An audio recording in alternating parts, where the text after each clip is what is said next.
Part 7. There are thousands of survivors who could have provided evidence to our inquiry team. Below is a summary of some of the testimony provided by our brave witnesses who spoke at the inquiry hearings. Some of the witnesses have to remain anonymous for their own safety. Victim testimony. Chloe. Throughout her early childhood, Chloe was popular at school, performed well academically, and enjoyed an active social life. Although her parents separated when she was young, she describes her early upbringing as relatively stable. Following the separation, full custody of Chloe and her older brother was awarded to their father, despite his alcoholism. Her mother, on the other hand, was often absent from her life and became homeless following the separation. Chloe recalls a generally secure and supportive home environment under the care of her father. However, following his sudden death just before her 10th birthday, she moved in with her mother and her mother's new husband, a man she describes as a pedophile by whom she was sexually abused. Chloe's mother caught her husband assaulting Chloe on many occasions, but did little to stop it. On one occasion, Chloe's mother caught her husband in the shower with Chloe, and instead of intervening, she closed the door and walked out. At this time, Chloe was 10 years old. The abuse soon escalated to sexual assault. Chloe's stepfather supplied her with alcohol and cigarettes to keep her quiet, and she began smoking cannabis. Around the same time, Chloe started truanting and spending time in the local town center with a friend unsupervised. She describes groups of Muslim men, primarily Pakistanis, aged 20 to over 50, showing him attention, including wolf whistling and buying them alcohol. Many were taxi drivers who would take the girls into their cars and drive them around the town. At this stage, there was no sexual abuse, and although the men's behavior was clearly inappropriate, Chloe and her friend, then in their final year of primary school, enjoyed being treated like adults.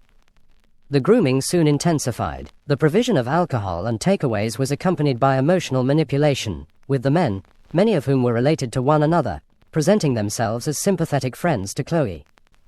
Chloe describes this process as them mapping out, "Are you a vulnerable person?" Physical contact, including kisses and massages, became increasingly common. Meanwhile, the abuse by her stepfather at home worsened, and her mother was all but absent as a guardian. At this time, Chloe had an aunt and uncle who lived nearby, and she often sought refuge with them. She had spent holidays with them during her earlier childhood, and felt that she could trust them. On one occasion, she had visited them while truanting, before returning home and spending the day there while her mother and stepfather were at work. To Chloe's surprise, her uncle arrived at her house unannounced an hour later, and she invited him inside. After a brief conversation, Chloe's uncle sexually assaulted her. Chloe resisted, and he relented and left. She told her mother about the assault, and her mother reported it to the police. The police accused Chloe of lying, and no further action was taken. Until this incident, she had regarded her uncle as one of the best people in her life. Afterwards, there were no adults left that Chloe could confide in or seek support from. Increasingly isolated, she became more deeply involved with the groups of Muslim men she encountered in the town center. One evening, Chloe's friend suggested that they travel to a nearby town where one of the men had a hotel room. They were picked up by the man, who was drunk and under the influence of drugs, and taken to the hotel. When they arrived, hotel staff saw them but did not intervene. In the room, the girls were given a potent strain of cannabis, which left Chloe, then 11, absolutely smashed. Chloe's friend was taken into another room by a group of men, and Chloe was groped by the man who remained. Chloe resisted, and he hit her. The man did not attempt to sexually assault her again, and instead threw the girls, both of whom were still intoxicated, out of the hotel and refused to drive them back to their hometown. They were forced to walk. It was around midnight. Chloe did not want to go back to her home as she feared her mother would beat her for being out late, so stayed with her friend. In the early hours of the morning, Chloe was collected from her friend's house by the police after her mother reported her missing. Chloe lied to the police and her mother about where she had been. Chloe's mother grounded her for a month, meaning she was stuck at home with her predatory stepfather, a period she describes as torture. After the month passed, Chloe arranged to see her friend, who boasted that she had a new boyfriend. Chloe left the house to meet her, and the girls were picked up by the boyfriend, who was in fact a 25-year-old Indian man. Initially, Chloe thought the man was nice, posher than the other men she had met in the town center. He took Chloe and her friend to a shop where he purchased a bottle of vodka before picking up one of his friends and taking the girls to a secluded location. During the journey, the men began pressuring the girls for sex. Chloe refused, stating that she was on her period, but the men replied that it did not matter. Night was falling when they arrived, and the boyfriend took Chloe's friend out of the car, leaving Chloe alone with the other man. He proceeded to sexually assault her on the back seats. This incident took place in 2003. In 2022, Chloe took the two men to court, but neither were found guilty. From this moment, Chloe's life spiraled. At 12 years old, she began drinking heavily, smoking large amounts of cannabis, and taking harder drugs including ecstasy, anything to block it out of her mind. She would drink before school, just to get through the day, and her attendance dropped significantly. She and her friend would spend school hours in the town center, walking around until somebody picked him up in a car, somebody bought him alcohol, or somebody gave them drugs. There were times when Chloe would be missing for up to 3 days, during which time she was passed between taxis, drugged, abused, and sexually assaulted. In every case, the perpetrators were Muslims, and primarily Pakistani. On one occasion, Chloe was abducted by an abuser, who was driving drunk, and taken to a graveyard. He gave Chloe, still 12 years old, whiskey before forcing himself on her and sexually assaulting her. He withdrew before ejaculation, and forced the empty whiskey bottle into Chloe's vagina, where it shattered. Chloe admitted herself to A&E, but no questions were asked about how she had sustained such an injury. She was examined, the glass was removed, and she was discharged. Chloe was questioned by police due to her absence on a number of occasions. Each time, she was asked where she had been, who she had been with, and what she had been doing. She replied that she had been having sex with adult males in cars. Rather than opening an investigation and pursuing her abusers, the police dismissed Chloe as a prostitute. They asked her whether she was consenting to the sexual activity and, despite Chloe telling them that she did not know the definition of the word consent, they reported that she had been. The police found Chloe, as well as other missing children, in cars with the gang members on multiple occasions, but let the gang members go without so much as questioning them. On one occasion, Chloe was in the town center and was identified as a missing child by a police officer who questioned where she had been. Chloe told this police officer about the full extent of the abuse, and the response of the police officer was that nothing could be done, and Chloe was let go.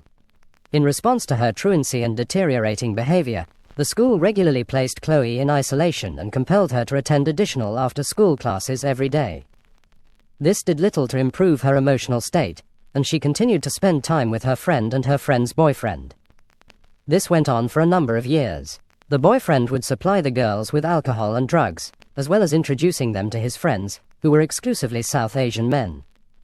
On one occasion, he took the girls to his place of work, a textiles factory, where he sexually assaulted Chloe. Following this incident, Chloe stopped spending time with the friend who, up until this point, had accompanied her throughout her exploitation.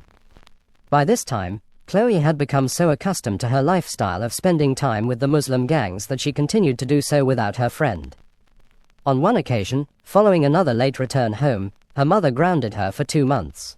Fearing further abuse from her stepfather, Chloe walked to a nearby social services office while her mother was at work and reported him. Chloe was interviewed by the social workers about the abuse, after which her mother and stepfather were arrested and questioned. Both denied that the abuse was taking place, and were released without charge. Chloe made further appeals to social services and was eventually removed from the house and placed in foster care. She lived with a couple who cared for several other foster children and, though she found them snobby and judgmental, found some semblance of stability with them, but it did not last long. She was still living in the same town, so when she went into the town center, as she often did both alone and with the foster carers, the Muslim gangs would recognize and target her. She remained at the same school, and because she now lived further away, the foster carers paid for taxis to take her there. She would ask the taxi drivers to drop her near the school and, rather than attending, would walk to one of the neighborhoods where the Muslim gangs spent their time. The gangs would take her into their taxis, ply her with drugs and alcohol, and sexually abuse her. Around the age of 13, Chloe disclosed to social services that she was being sexually abused by gangs of Muslim men. In response, social services did not intervene, but rather talked to Chloe about contraception and sexual health.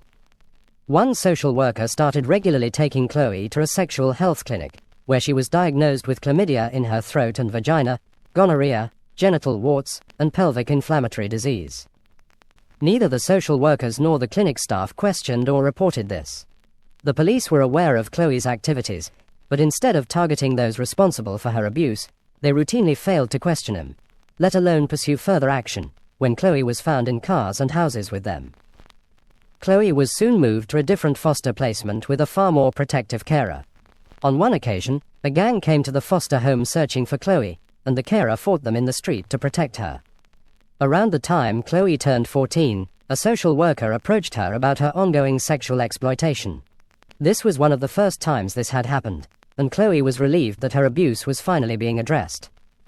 However, rather than offering a solution, the social worker instead told Chloe that the producers of Emmerdale were looking for a young actress to play a victim of child sexual exploitation, and asked whether she would be interested in auditioning for the role given her experience. Following this exchange, Chloe, upset, angry, and in a state of disbelief, ran away from the foster home, and, after being abducted by a Muslim gang, was missing for 6 months. Over this period she was trafficked across the length and breadth of Britain. She was taken to house after house and sexually assaulted and abused by guy after guy after guy after guy. The men who abused her paid money to the gang, which treated her as little more than a commodity. She was reported missing and her photograph was shown on TV. Her abusers remarked on this, "You're the girl off the TV that's missing," but her whereabouts were never reported to the police. Chloe describes a cycle of grooming, rape, and drug and alcohol abuse. This went on until, eventually, she was located by the police. When the police found her, she was in a car with a South Asian Muslim man. The man was let go without charge, and she was returned to her mother's house. Chloe's relationship with her mother had completely broken down by this point, so she continued to run away and her psychological state deteriorated further. Following another period of grooming and sexual exploitation by a Muslim gang, Chloe was taken into police custody and transported to a secure unit at a children's home. She describes the home as being like a prison. Every aspect of her life was controlled and surveilled, and she was routinely subjected to bodily examinations, including full cavity searches. Chloe found the experience highly traumatic. She remained there for 9 months, by which time she was almost 15.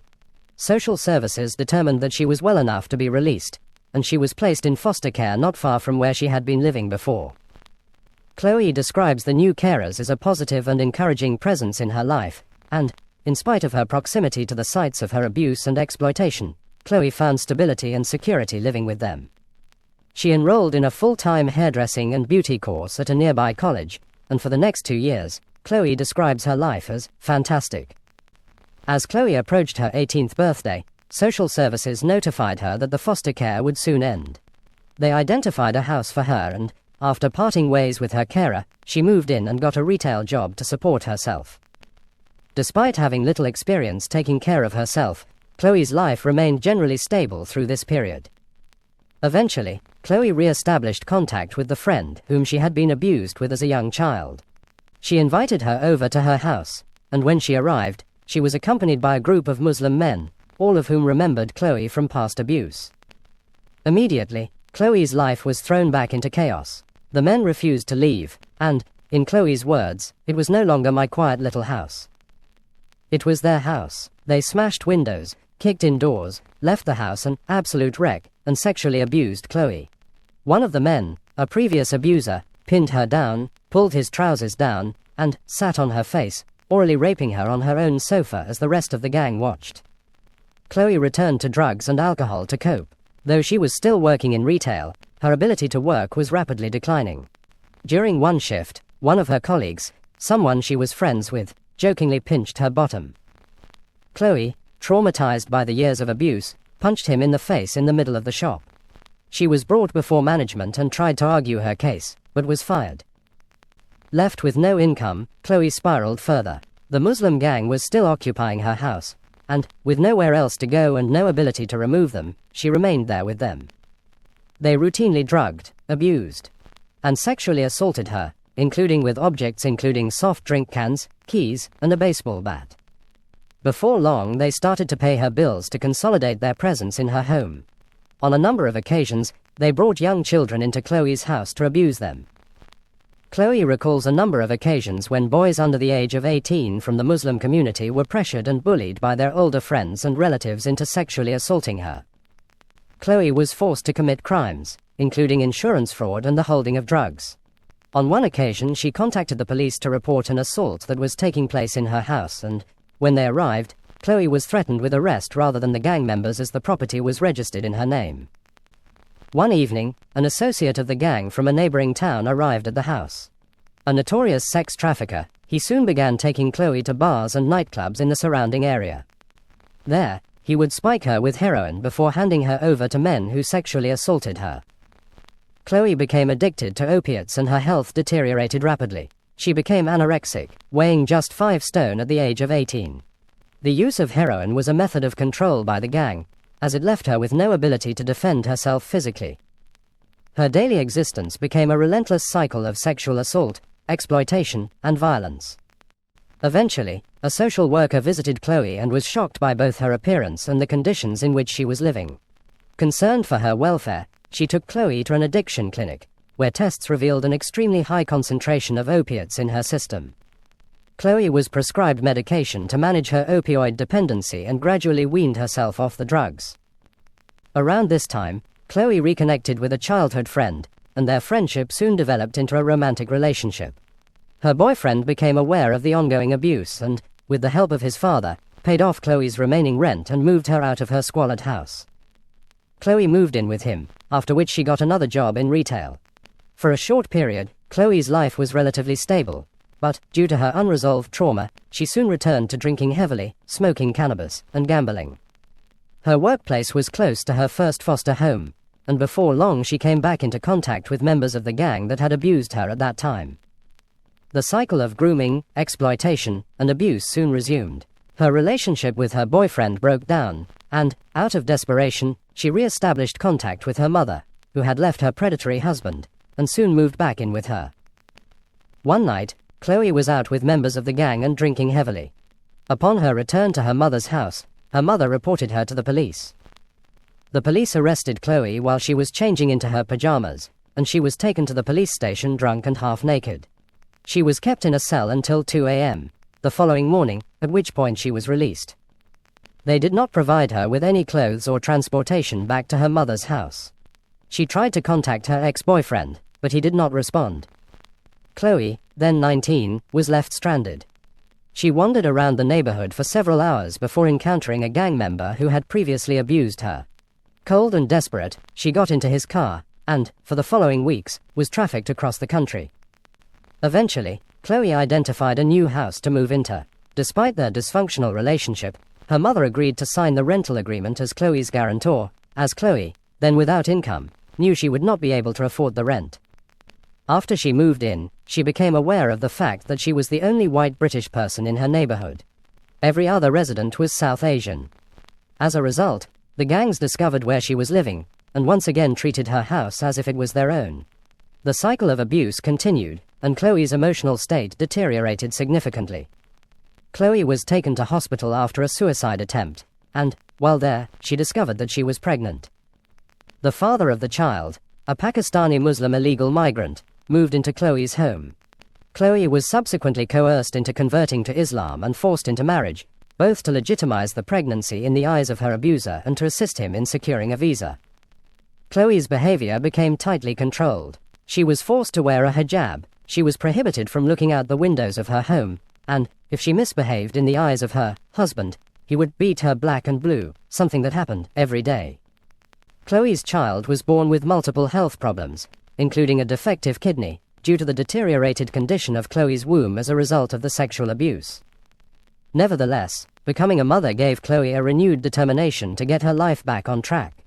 She reported the father of her child to the police after he assaulted the child, and he was removed from the property. She stopped taking drugs. She was focused, and, for the first time, the gangs left her alone. One evening, she went out with a friend who lived across the road. Chloe, now a mother, did not drink heavily, but her friend became heavily intoxicated. A group of Asian men started speaking to them, and offered to take Chloe and her friend home. Chloe was suspicious of them, but, for the sake of her friend, agreed. Instead of taking them home, However, they were taken to a hotel. Chloe, who was not drunk, protested and encouraged her friend, who was paralytic, to leave with her. Chloe warned her friend about what she suspected was going to happen, but her friend refused to leave. Chloe, thinking of her daughter and seeking to protect herself, reluctantly left without her. The following day, Chloe's friend told Chloe that she had been sexually assaulted by the men. This incident represented a turning point in Chloe's life. She decided that she needed to leave her hometown for good and get as far away from these Asian men as possible. By chance, she reconnected on Facebook with a man she had known in her early childhood, an old colleague of her mother who she describes as one of the only adult men in my life who never harmed me or treated me badly. She told him about everything she had been through and her desire to leave. He lived in Scotland and she was invited to visit him for the weekend, which she did. After returning home, she sought support from Women's Aid, who managed to secure her a property in Scotland. With nothing but her daughter and a small bag, she left her hometown, leaving a lifetime of abuse and exploitation behind, and moved to Scotland, where she resides to this day. Chloe personally knows at least 20 other girls from her area who were predated on by the Muslim gangs who abused her. The pattern was always the same: grooming, drugging, trafficking, abuse, and sexual assault. Furthermore, Chloe describes being taken into mosques where imams would describe non-Muslims as infidels and preach that white women who dressed inappropriately were free game. Chloe believes that the local police, social services, NHS, and government were all fully aware of what was happening, including the racialized nature of the crimes, but that they did not intervene for two reasons: because they could not be bothered with the paperwork, and because they did not want to be seen as racist. Chloe blames these bodies and the major push for diversity for her abuse.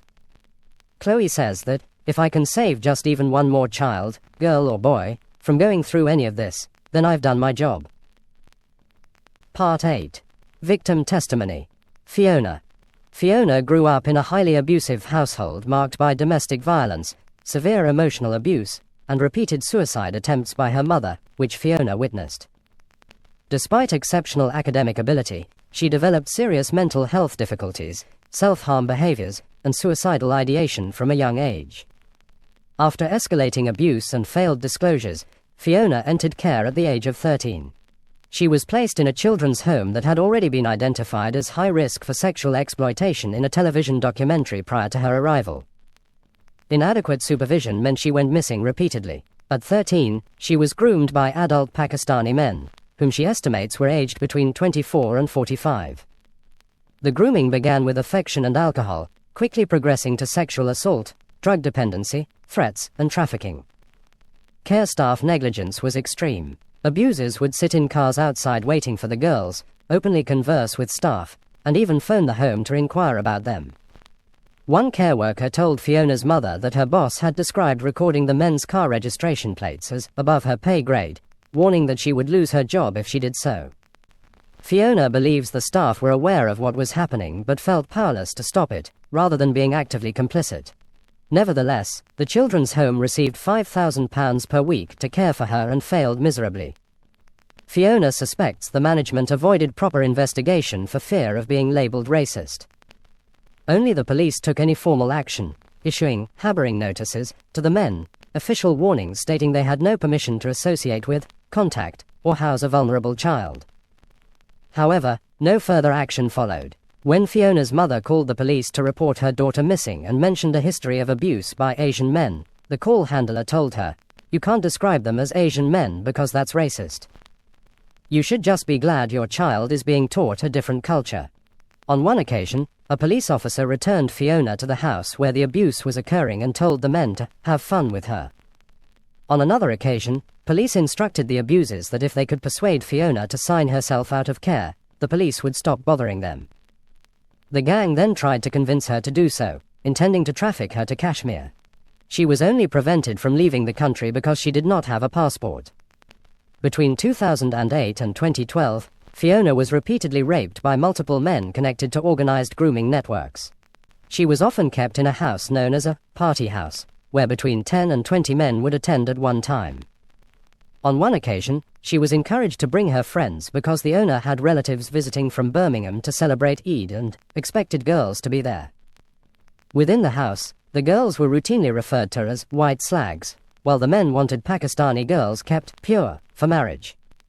The gangs reportedly discussed fears that the English Defence League, EDL, would arrive armed, so they kept baseball bats for protection. They also allegedly spoke of attending EDL demonstrations with weapons. Fiona was not only trafficked and raped across multiple cities in the UK, but was also forced to traffic drugs. Drugs, intimidation, and violence were used to control her. She was made to clean up the knives from the scene of 2 fatal stabbings. She was present during a shootout. Her abusers bragged to her that they had hidden dead bodies in a certain location. A few days later, Fiona recalls the news reporting on a body being recovered from the same location that the abusers had disclosed to her. As a result, threats of violence carried enormous weight. At 14, Fiona was abused by a man known as Rambo. He had entered Britain illegally in the back of a lorry. Previously castrated in Pakistan as punishment for child abuse, he had then fled to the Philippines, where he allegedly attacked multiple women and children with a large knife, the origin of his nickname. Rambo was locked in a room with 2 girls and subjected them to extreme sexual torture. This case illustrated that, in some instances, the sexual abuse of children was driven more by humiliation and control than by sexual gratification. At 15, Fiona became pregnant while in a mixed-sex care home. Her son was later removed and adopted due to the ongoing exploitation risks, yet Fiona herself was left in the same dangerous environment. The abuse continued into her adulthood. It only stopped when she turned 18, leaving her with profound physical and psychological trauma, including PTSD, substance dependency, and long-term health damage. Fiona states that the greatest harm came not only from the abusers, but from institutional disbelief, neglect, and punishment that actively enabled the ongoing exploitation.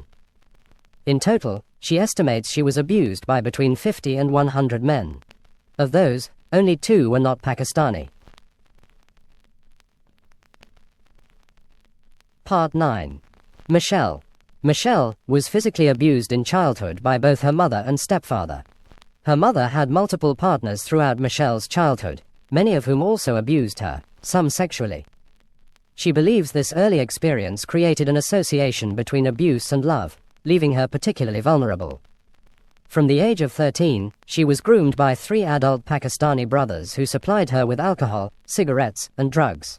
She was sexually assaulted while intoxicated, including one occasion when she was taken upstairs while her sister tried to intervene. Because of her upbringing, she thought this was normal, that they were her boyfriends and that they loved her. She would go missing for extended periods and was subjected to repeated daily sexual abuse. The perpetrators would collect her from school, her home, and public places, using threats of violence to coerce and control her. At age 14, she was gang raped and beaten by 3 men who had locked her in a house. She was left covered in cuts and bruises, which alerted a friend. The friend told her own mother, who then contacted Michelle's mother. The police were called, but they claimed there was little they could do without more evidence. One of the gang members later forced Michelle to go to the police station with him to retract her statement. The police accepted him as her appropriate adult, a role normally reserved for a parent, close family member, social worker, or trained professional. The investigation was subsequently dropped. One of Michelle's friends, who lived in a care home, would be collected directly outside, by the same gang. Care staff would call the police, but officers reportedly referred to the girls as prostitutes, despite them being children. Both social services and the police, Michelle says, failed to understand the situation and believed the girls were engaging in the activity by choice. As a result, little was done to intervene. When she was abducted and went missing, no one came looking for her. A social worker once told her that, at age 14, she would be allowed to live with her 30-year-old boyfriend, as long as they did not share a room. Michelle was sexually assaulted in bin sheds, threatened with a knife, and forced into sex with multiple men waiting in cars. She was drugged, beaten, burned with cigarettes, locked in rooms, and passed between men. An amusement arcade was used as a front for drug dealing and the sexual exploitation of children. She became pregnant 4 times as a child as a result of sexual abuse, leading to miscarriages, 1 abortion, and 1 surviving child. Of her abusers, she states, 98% of them were Pakistani Muslim. If not, they were Iraqi Muslim or Kurdish. Michelle believes these gangs have remained untouchable because authorities feared being labeled racist. She describes an extensive network of abusers, operating across the entire country, calling it industrial in scale. It functions as a large central network with smaller connected groups in specific localities. Michelle claims she was molested by between 600 and 700 different men over the course of 3 years. She now lives with severe PTSD and lifelong trauma, describing both her childhood and her future as destroyed.